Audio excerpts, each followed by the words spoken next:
The seventh President of the United States, Mr. Andrew Jackson, was a staunch supporter of Thomas Jefferson's and others of our forefathers' ideals that the federal government should exercise as little control as possible over the people of our nation while still maintaining the rule of law.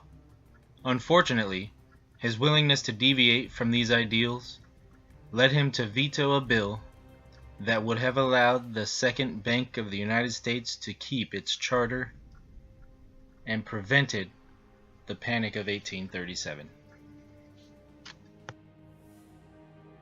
Now, through the middle of the 1830s, as entrepreneurs had borrowed more and more money, whether they were entrepreneurs in the sense of cotton planters or factory owners or merchants in Illinois or Indiana, all around the country they had borrowed huge amounts of money, expanded their operations, and taken on a lot of debt.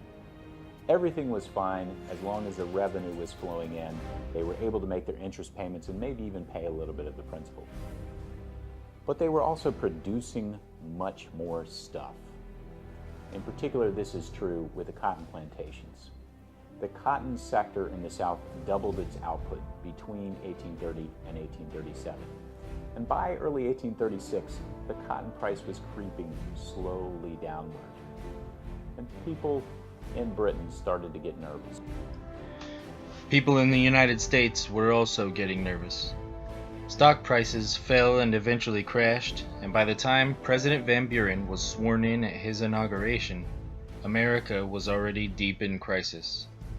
Without a central U.S. bank to regulate funding and the issuance of signatory notes, hoaxes like the Granite Bank began to spring up all over the country, issuing fake promissory notes.